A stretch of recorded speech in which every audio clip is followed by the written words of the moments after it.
2002-এর নাম থাকা মানেই কি চূড়ান্ত তালিকায় নাম থাকবে তাদের? ফাইনাল রোলের জন্য তিনি যতক্ষণ না তার সপক্ষে সঠিক নথি প্রডিউস করতে পারছেন ততক্ষণ পর্যন্ত ফাইনাল রোলের জন্য তাকে পাঠ করা যাচ্ছে না। লজিক্যাল ডিসক্রিপেন্সি, এটা নিয়ে মানুষ ক্ষুব্ধ হয়ে উঠছে। যারা ম্যাপিং দেখিয়ে দিয়েছেন নিজের বা বাবা মায়ের বা দাদু দিদা, তারা জানতেন যে আমাদের হয়তো হিয়ারিং আসবে না। প্রেজেন্ট নেই কিন্তু বাবাকে ম্যাপিং করেছে। আপনি আমাকে আপনার যে কোনো একটা নথির মাধ্যমে দেখিয়ে দিন যে দুজন একই ব্যক্তি। ভোটার তালিকা সংশোধনী প্রক্রিয়ায় যে পর্বে সবচেয়ে বেশি বিতর্ক সৃষ্টি হচ্ছে, যে পর্বকে ঘিরে সবচেয়ে বেশি প্রশ্ন এবং বহু ক্ষেত্রে অশান্তির ছবি উঠে আসছে, সেটি হচ্ছে শুনানি পর্ব। আর এই শুনানি পর্বে অশান্তির ছবি যেটিকে কেন্দ্র করে সেটি হচ্ছে লজিক্যাল ডিসক্রিপেন্সি। আমরা চলে এসেছি শুনানি কেন্দ্রে, শুনানি চলছে, তার মধ্যে একজন এই নির্বাচন কমিশনের আধিকারিককে পেয়ে গেছি, তার সঙ্গে একটু কথা বলবো। আপনার নাম এবং? অচিন্ত মণ্ডল, আমি বেলেঘাটা বিধানসভার আধিকারিক হিসেবে অ্যাটাচ রয়েছে। এই যে লজিক্যাল ডিসক্রিপেন্সিতে ডাকা হচ্ছে মানুষকে, সেখানে দেখা যাচ্ছে যে মানুষ কিছুটা বিরক্ত যে লজিক্যাল ডিসক্রিপেন্সির বহু ক্ষেত্রে ভুল, সেটা নির্বাচন কমিশনই করেছে। নামের ক্ষেত্রে 2002-এর নাম যে পার্টটা উঠেছে নাম, সেখানে নামের বানানের ভুল, টাইটেলের ক্ষেত্রে ভুল, বহু ক্ষেত্রেই কমিশন স্বীকারও করেছে যে ডিজিটাইজ করতে গিয়ে এই ভুলগুলো হয়েছে। তবুও কেন ডাকা হচ্ছে মানুষকেই সেটা ঠিক করতে? না, এটা সব ক্ষেত্রে যে ডিজিটাইজেশনের ব্যাপার রয়েছে সেটা নয়। অনেক ক্ষেত্রে রয়েছে কি, ধরুন মানুষজনেরও সে সময় হয়তো নামের স্পেলিং একরকম ছিল, তারা পরবর্তীকালে কারেকশন করিয়েছেন, বা মিডল নেম তখন ছিল না এখন তারা অ্যাড করেছেন, বা তখন ছিল এখন বাদ দিয়েছেন, এরকম বিভিন্ন জিনিসপত্র রয়েছে। শুধু সেটা নয়, তার সঙ্গে ওই 6 বা মোর দ্যান 6 যেটা প্রজেনির ব্যাপার রয়েছে সেই ব্যাপারগুলো রয়েছে, বয়সের একটা ডিফারেন্স রয়েছে, যেটা কমিশন এক প্রকার সন্দেহমূলকভাবে যে এটা হওয়াটা হয়তো উচিত নয়, বা একটু জিনিসটা খুব একটা মানে ন্যাচারালি আমরা যেরকম দেখে থাকি নর্মালি সেরকম খুব একটা নয়। তো সেটাকে যাচাই করার জন্য ডাকা হচ্ছে যে লজিক্যাল ডিসক্রিপেন্সির ক্ষেত্রে কমিশনের যেটা নির্দেশ, লজিক্যাল ডিসক্রিপেন্সি হিসাবে এগুলোকে আইডেন্টিফাই করা হয়েছে এবং সেগুলো ঠিক কি না সেই ডকুমেন্টেশনের প্রসেসটার জন্যই ডাকা হচ্ছে মেনলি। নথি জমা দিলেই কি চূড়ান্ত তালিকায় নাম উঠবে? যাদের ক্ষেত্রে কমিশন নির্ধারিত যে 12+1 নথির যে তালিকা রয়েছে সেই তালিকা অনুযায়ী যারা নথি দিতে পারছেন তাদের ক্ষেত্রে নিশ্চিতভাবে নাম উঠবে। অ্যাডমিট কার্ড, যেটা সুপ্রিম কোর্টও নির্দেশ দিয়েছে যে অ্যাডমিট কার্ডটাকে গ্রহণ করতে হবে, তো আপনাদের কাছে কি নির্বাচন কমিশনের তরফ থেকে নির্দেশ এসেছে যে সুপ্রিম কোর্ট যে বলে দিয়েছে অ্যাডমিট কার্ডটি গ্রহণ করতে হবে, আপনারা কি গ্রহণ করছেন? হ্যাঁ, অ্যাডমিট কার্ডের বিষয়ে সুপ্রিম কোর্টে যেরকম ভার্ডিক্ট ছিল সেটা ইলেকশন কমিশনের তরফ থেকে আমাদের কাছে লিখিত নির্দেশ এসেছে এবং সেইভাবে অ্যাডমিট কার্ড, সেই প্রসিডিওর মেনে অ্যাডমিট কার্ড নেওয়া হচ্ছে। যদি কোনো মানুষের নাম না উঠলো বা কেউ যদি নথি না জমা দিল, তাহলে সেই ভোটারের কি হবে? হিয়ারিংয়ে ধরুন কাউকে ডাকা হয়েছে এবং হিয়ারিং অপরচুনিটি একটা নয়, একাধিকবার তাকে হিয়ারিং অপরচুনিটি দেওয়া হচ্ছে। সে একবার ধরুন আসতে পারলো না, সেক্ষেত্রে তাকে দ্বিতীয়বার আবার নোটিশ করা হচ্ছে, বিএলও তার বাড়িতে গিয়ে তাকে নোটিশ দিচ্ছে দ্বিতীয়বার, এবং বিএলওর দ্বিতীয়বার বা তৃতীয়বার নোটিশ দেওয়ার পরেও যদি কোনো মানুষ না আসেন, বা ধরুন কিছুজন পড়াশোনার জন্য বা কর্মসূত্রে বা অন্য কোনো কারণে তারা বিদেশে রয়েছেন বা বাইরে রয়েছেন, তারাও হয়তো আসতে পারছেন না, সেক্ষেত্রে তাদের রিপ্রেজেন্টেটিভ পাঠিয়ে বা অথরাইজেশন দিয়ে রিপ্রেজেন্টেটিভ পাঠিয়ে বাড়ির লোককে পাঠিয়ে হিয়ারিংয়ের কথা বলা হয়েছে। কমিশনের 3টে নির্দেশিকা এসেছে, 3টে নির্দেশিকা আলাদা আলাদাভাবে বলা হয়েছে ক্যাটাগরিক্যালি। তারপরেও যারা আসছেন না তাদের ক্ষেত্রে কিন্তু শেষ পর্যন্ত যে অপরচুনিটি, সেই অপরচুনিটি দিয়ে তারপরেও যদি তারা না আসেন, সেক্ষেত্রে যেহেতু হিয়ারিংয়ে প্রেজেন্ট হতে পারলেন না, সুতরাং তাদের নাম তো ফাইনাল লিস্টে পাঠানোর মতো জায়গায় আধিকারিকরা নিশ্চিতভাবেই থাকবেন না। যদি নাম না ওঠে চূড়ান্ত তালিকায়, তো সেক্ষেত্রে সেই ভোটার কি করবেন? তিনি উপস্থিত হলেন না শুনানি পর্বে, বারবার বলার সত্ত্বেও তিনি উপস্থিত হলেন না এবং তার নামও উঠল না, তার ফলে সেই ভোটার পরবর্তীকালে কি আর তুলতে পারবে ভোটার লিস্টের নাম? নিশ্চিতভাবে। দেখুন, এটা একটা ইন্টেন্সিভ রিভিশন কমিশনের বেশ কয়েক রকমের হয়। যেমন সারা বছর ধরে যেটা চলে সেটা হচ্ছে কন্টিনিউয়াস আপডেশন। এই কন্টিনিউয়াস আপডেশনের সময় কি হয়, বিভিন্ন জন যাদের ধরুন 4টে কোয়ালিফাইং ডেট থাকে বছরে 4বার 4টে কোয়ার্টারে, সেই কোয়ালিফাইং ডেটে যাদের 18 বছর পূর্ণ হয় তারা নাম তোলার জন্য ফর্ম 6 অ্যাপ্লাই করে। বা ধরুন যাদের একটু বয়স বেশি কিন্তু তারা আগে নাম তোলেননি, তারাও নতুন নাম তোলার জন্য অ্যাপ্লাই করে, নতুন করে নাম তোলার জন্য অ্যাপ্লাই করে। সুতরাং এই যে নাম তোলার যে প্রসিডিওর ফর্ম 6-এর মাধ্যমে, সেটা যে স্পেশাল ইন্টেন্সিভ রিভিশন শেষ হওয়ার সাথে সাথে এই প্রসেসটা শেষ হয়ে যাচ্ছে, ব্যাপারটা এরকম নয়।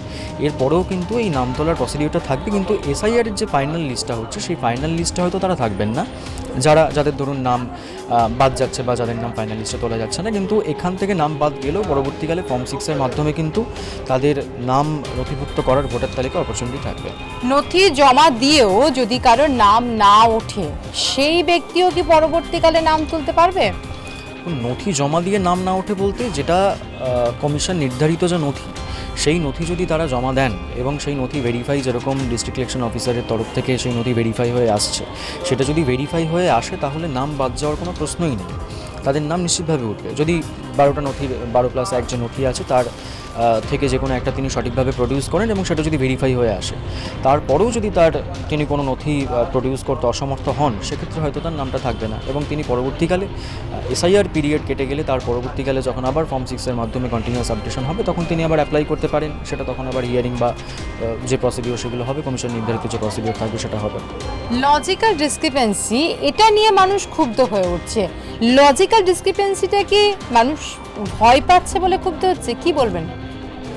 লজিক্যাল ডিসক্রিপেন্সির ক্ষেত্রে প্রথম থেকে মানুষের মনে খুব স্বাভাবিকভাবেই যেটা ধারণা ছিল যে যারা ম্যাপিং দেখিয়ে দিয়েছেন, নিজের বা বাবা মায়ের বা দাদু দিদা যাদের ম্যাপিং দেখিয়ে দিয়েছেন, তারা জানতেন যে আমাদের হয়তো হিয়ারিং আসবে না বা হিয়ারিংয়ে ডাকা হবে না, যেহেতু আমরা নথি ম্যাপিং করে দিয়েছি।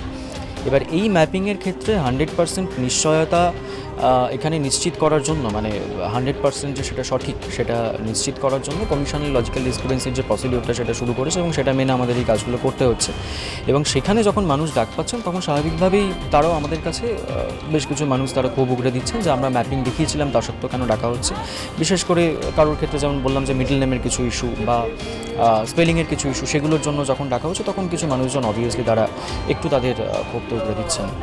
2002-এর নাম থাকা মানেই কি চূড়ান্ত তালিকায় নাম থাকবে তাদের? 2002-এ নাম থাকা বলতে, দেখুন, প্রথমত 2002-এ যাদের নাম ছিল এবং যারা ম্যাপিং করেছেন তাদের তো আমরা ম্যাপড ক্যাটাগরি হিসাবে ধরেছি। এবার এই ম্যাপড ক্যাটাগরি হিসাবে যাদের ধরা হয়েছে তাদের মধ্যে লজিক্যাল ডিসক্রিপেন্সিটা আসছে।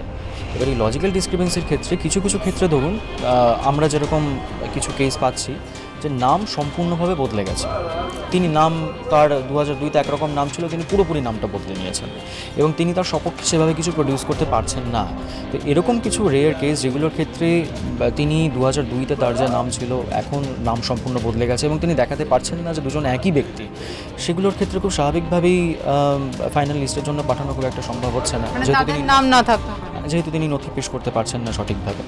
অর্থাৎ 2002-এর নাম আছে তার ভোটার লিস্টে যে চূড়ান্ত তালিকায় নাম থাকবে সেটা বলা যাচ্ছে না। 2002-এর নাম থাকলেই বলতে 2002-এর নাম থাকলে সেটা যদি তার সঙ্গে যদি ম্যাচিংটা হয় ঠিকভাবে তাহলেই হবে।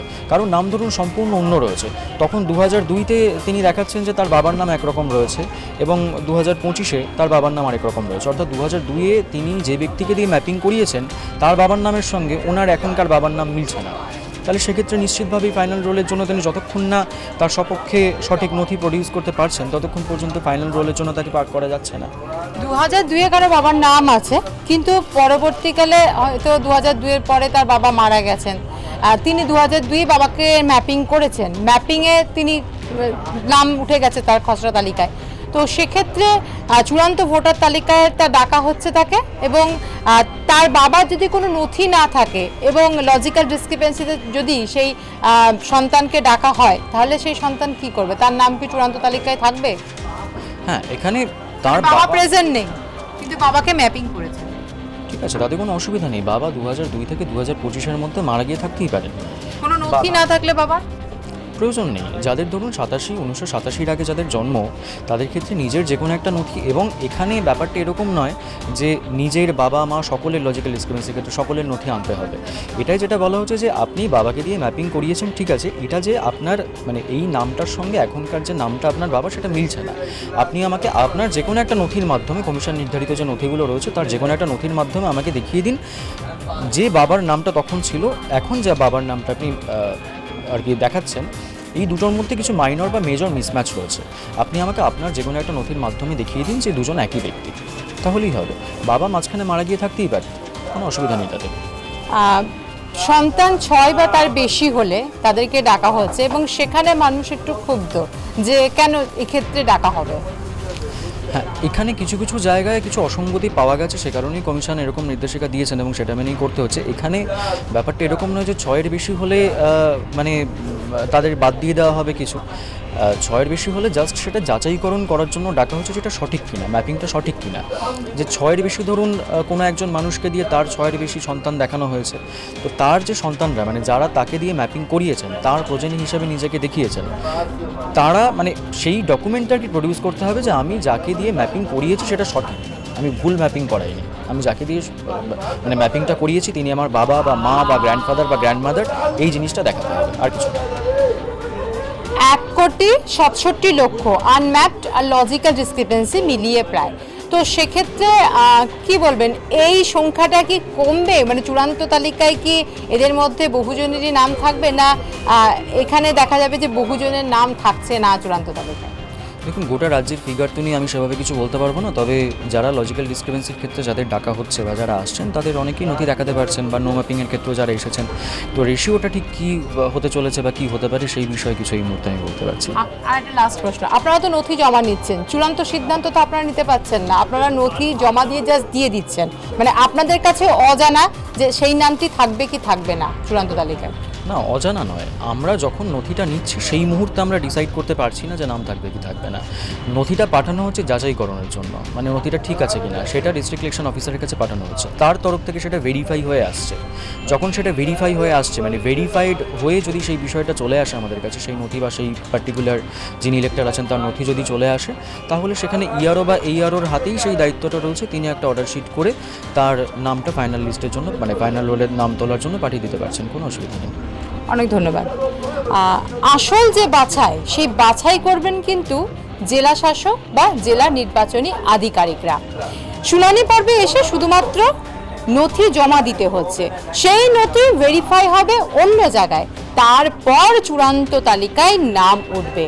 তাই চূড়ান্ত তালিকায় কতজনের নাম বাদ যাবে বা কতজনের নাম থাকবে, এই লজিক্যাল ডিসক্রিপেন্সি এবং আনম্যাপ পর্বে যাদের ডাকা হচ্ছে সেই সমস্ত ভোটারদের, সেটা অবশ্যই চূড়ান্ত ভোটার তালিকার দিনই বোঝা যাবে। ক্যামেরায় সুকেন্দু মান্নার সঙ্গে নাজার রহমানের রিপোর্ট, আর প্লাস নিউজ, কলকাতা।